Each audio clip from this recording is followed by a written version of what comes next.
How's it going, everybody? My name's Warner Fields with Fields of Profit. I'm a high six-figure full-time Amazon seller, and in today's video, we're going to be jumping into one of my favorite ways to find products as an Amazon seller. It's kind of a ninja strategy I like to use where we're going to go in and look at the products that other sellers are selling. And then we're going to use a software called Tactical Arbitrage to kind of go algorithmically break down those products and see where we might be able to find those products profitably. And obviously, there's going to be some settings and stuff. I'll show you guys how to set that up. Before we jump into the content of today's video, if you guys are looking for even more free resources to learn how to sell on Amazon, directly beneath me is going to be the link to our completely free Amazon seller Discord community. There's over 23,000 people in there sharing a ton of free information. Would love to see you in there, but let's go ahead and jump into the video.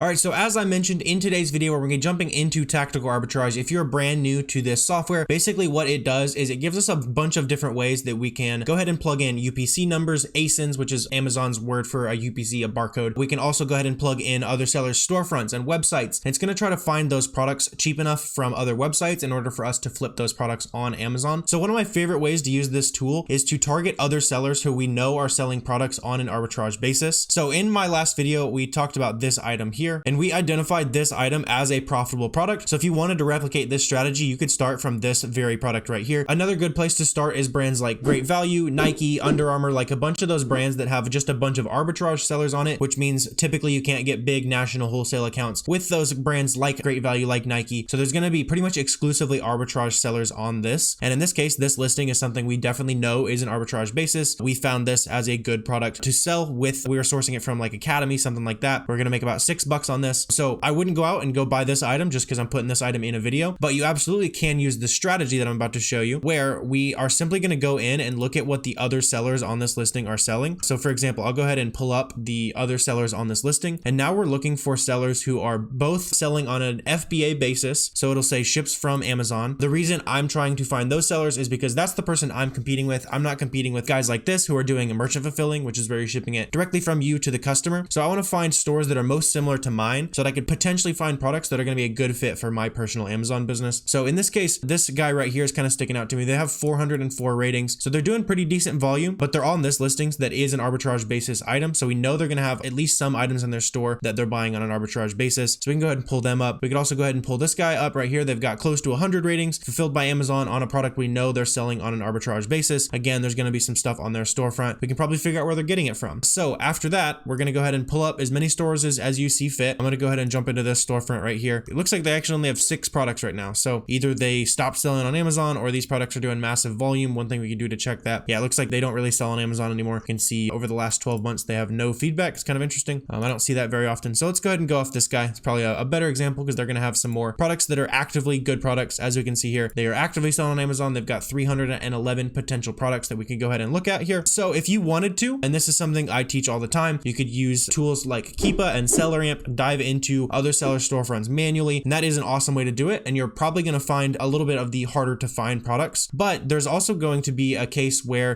on this case, we could probably look through 300 items manually. Might take some time, might be a good task to give to a virtual assistant. But if we want to kind of fast track that and you're okay with kind of sacrificing the really hard to find stuff, which typically is going to mean you're going to be finding a little bit lower ROI, a little bit lower profit stuff, but it's going to take less time to find it. So the way we're going to go ahead and algorithmically look through all of the items on this seller storefront, we just need to grab their merchant ID right here. That's up in the URL. This is their merchant ID. This tells Amazon what this specific seller is selling, all their information, all that kind of stuff. So once we have this merchant ID up here, we're going to head back over into Tactical Arbitrage. And then this is called a reverse search. There's a product search. As I mentioned, like you can plug in websites, all that kind of stuff. So like if we wanted to, let's say for example, we want to search Walmart, we could plug in Walmart, plug in a bunch of categories, do whatever we want. If you want to see how that works, there's other videos on my channel that show you how to do that. But this is just showing off the reverse search feature. A bunch of different ways to use this tool. I really like it. So the way we're going to use this for reverse searching is we're going to go ahead and plug in the seller ID down here, just where it's asking for the seller ID on reverse searching. Fairly straightforward there. There's a bunch of other ways you can get really, really fancy with doing the reverse search option. This is one of my favorites, and it's actually limited to the amount of times you can run this type of specific search I'm about to show you guys in a day. We're limited to 6 searches per 24 hours, and you get a new search every 4 hours or something like that, I think, which just goes to show you how powerful this strategy really is. If they are limiting you from running a whole bunch of these searches, that clearly tells me that this strategy is really awesome. So we went ahead and plugged in the seller ID here, and then down on the filters, it's going to be really, really important to make sure you have some good filters. Otherwise, it's just going to be pulling up a bunch of junk. I know a lot of new sellers try out tactical arbitrage. We don't have a lot of success with it. They tried for maybe a week, maybe 2 weeks and gave up. There's a pretty steep learning curve on this tool. Like I'm not going to beat around the bush, but if you do get over that steep learning curve, learn the kind of more fancy ways to use it, like this way right here, it's absolutely a great tool for your business. So we plugged in their seller ID. Now we need to go ahead and look at the filters down here. You can set this based on whatever default filters you have here. So as you can see, like it's going to pull up a database, says, oh, there's 5% cash back here. There's 1% cash back here. As a general rule, I kind of just throw on a 5% discount there, and you could adjust that up and down as you see fit. Like in this case, I'm putting a 5% there because basically what that's doing is it's saying, okay, on average, you're probably going to get about 5% off, whether that be coupons, cashback, credit card points, all that kind of stuff. So I kind of want that factored in, kind of go a little bit of the extra mile there to see other products that other people might not be seeing. You could also plug in your sales tax. If you're shipping a bunch of stuff to, maybe you live in a state, you're still shipping it to your house and you live in a state with sales tax, go ahead and throw that in there. I'm going to leave that out just because we do some things shipping around, taking advantage of different sales tax advantages all over the country. But down here on this part of the filters, this one's really important as well. I like to just use the settings they have. So I don't want to sell anything that's above the top 4%. If you wanted to get really aggressive, you could go in here. You could remove ranks over maybe 100,000 would be good. You could throw in 200,000. Then you're going to find a little bit lower volume stuff, but maybe a little bit higher profit. But there's a million different filters you can throw on here. I like to filter items that Amazon is in stock on. I don't want to be selling those items. Amazon doesn't share sales with us. I also remove hazmat products. For me personally, I don't mess with hazmat. There's a lot of guys who are crushing it with the hazmat program, but there's so many opportunities out there that I just haven't seen the need to expand into that at the moment personally. I don't want to see less than 5 sales. That's kind of just a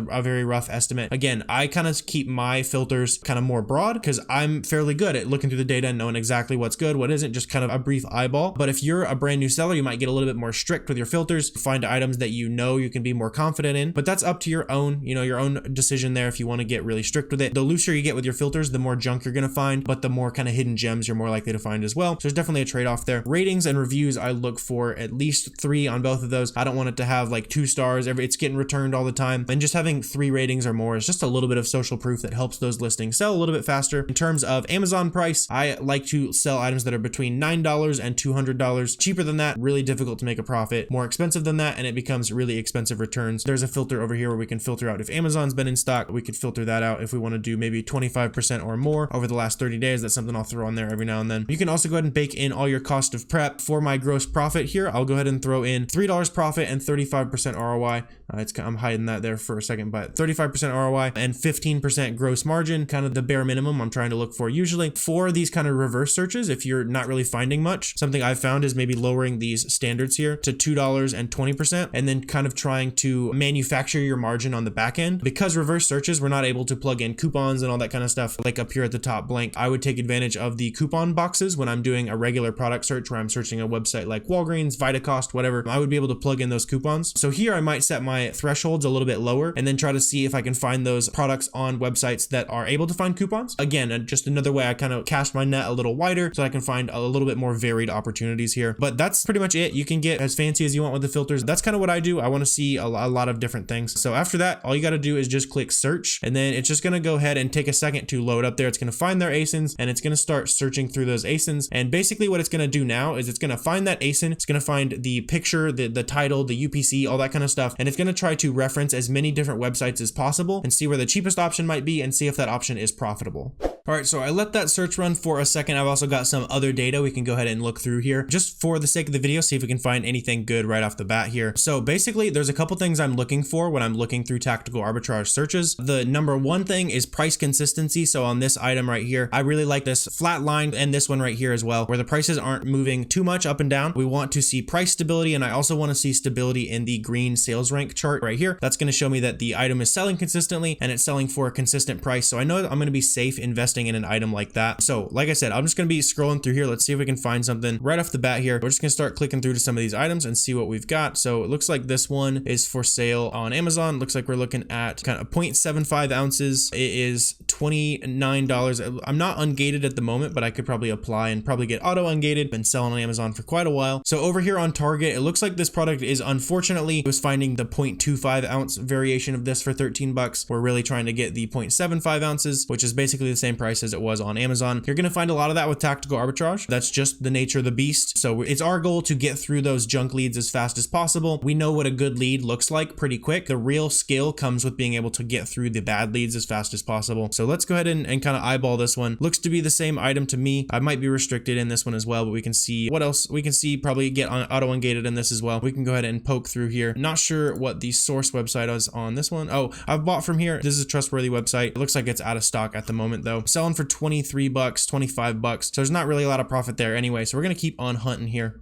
All right, so moving on through this list, we're going to see if we can find at least one product that is good, just so you guys know that this method does actually work. So again, let's just go ahead and keep clicking through. Looks like this is the same product to me. Again, I like to lay out my pictures and my titles and the keep a chart here in this way. You can reorient that with the manage columns button right here. If your tactical arbitrage looks a little different than mine does, that's probably what it is. But I like to see that amount of data just so I know that I'm looking at the item that I think I'm looking at. So in this case, like as far as I can tell, it's as close as I can get without clicking through to know. So it looks like this might be sold out. Let's see if it lets us pick any colors. I think it's just completely sold out. So we'll just move on to the next one here. It looks like this is potentially available from Target. Let's check on that one. Looks like it's not available at the moment. Hasbro Pulse is a website that I wouldn't really trust buying inventory from. It's a site that I've seen in the past. We plug in any site that we're not familiar with. We plug in those sites to Trustpilot and see if they have good reviews. In this case, this site, I've had experience in the past. They do not have good reviews. So let's keep on poking around here, see what we can find. It looks like this is selling for 20 bucks. Looks to be the same thing over here on Amazon, at least as close as I can imagine. So right here we're working, what color we have? We have the auburn color. Just want to make sure we have everything the same over here. And then over here on Amazon, looks like we're working with the mahogany color. So close, but not quite. And let's keep on scrolling through here, see what we can find. See maybe if this one's any good. Looks like, what are we looking at over here on Amazon? We're looking at the 4.2 ounce container, which is 35 bucks from the source. So this one's no good as well. Again, looking through this TA data is just going to be, it's a little bit of a grind. Like you're going to get through this over time. You're going to get really good at looking at which item is worth clicking on, which items aren't worth clicking on. So just for the sake of time in this video, give me a second and I'll find us one good product with this method.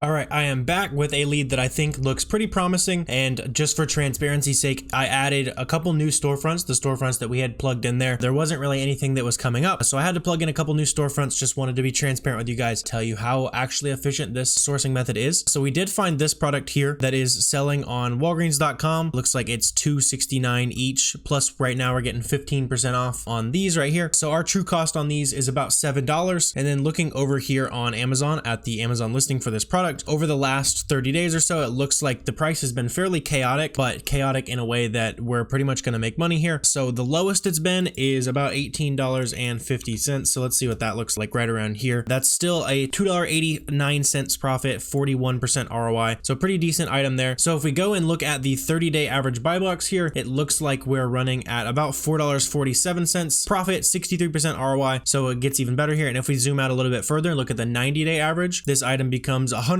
ROI. So this item seems pretty safe to me. I like the fact that we have a little bit of a moat around this item because we have a coupon code that other people might not have access to in the future. So we're getting this item fairly cheap. Just want to make sure everything's exactly the same. We got these chewable tablets, peppermint flavor. Looks good to me. One thing I will address, a while back, there were some IP complaints that went out to Walgreens. There hasn't been any since then. I sell a bunch of products from Walgreens and I never got those IP complaints. So you can proceed with caution, you know, for specifically with Walgreens products. I wouldn't recommend buying this specific product anyway, since it is in a video that quite a few people will probably see. But this product right here seems like a decent product. Just to show you guys that this sourcing method does actually work, we got a good profitable product right here. Just for the sake of the video, why don't we try to figure out how much we would potentially buy of this? So it looks like this product is selling 142 times a month. Looking down here at the offers tab, I want to see how many sellers are considered competitive, which basically just means the number of sellers who are within a couple percentage points of the buy box price. In this case, the buy box is at $19.40. So I would honestly consider all 10 of these sellers competitive, ranging from $18.50 up to about 20 bucks. That's probably all within that competitive range. So you'd be about the 11th seller and you should be able to expect to sell about 10 to 15 of these every month. You know, theoretically, I've found that I've been selling way more than the kind of exact calculation that I run there. So I've been buying a little bit over that, but that's kind of the safe calculation. You should be able to expect to sell about 15 or so of these every single month. So not a bad product at all. So if you guys do go ahead and decide to check out Tactical Arbitrage and implement it in your business, there's gonna be a link down below, and you can also use code FIELDS. That'll give you a longer free trial. That also helps me out for showing you how to use the tool. Nice little value exchange there. If you guys got value out of this video, please feel free to hit that subscribe button down below. That helps out my business. If you have any questions, comments, anything like that, feel free to drop those down below as well. But I really appreciate you guys watching, and I will see you next time.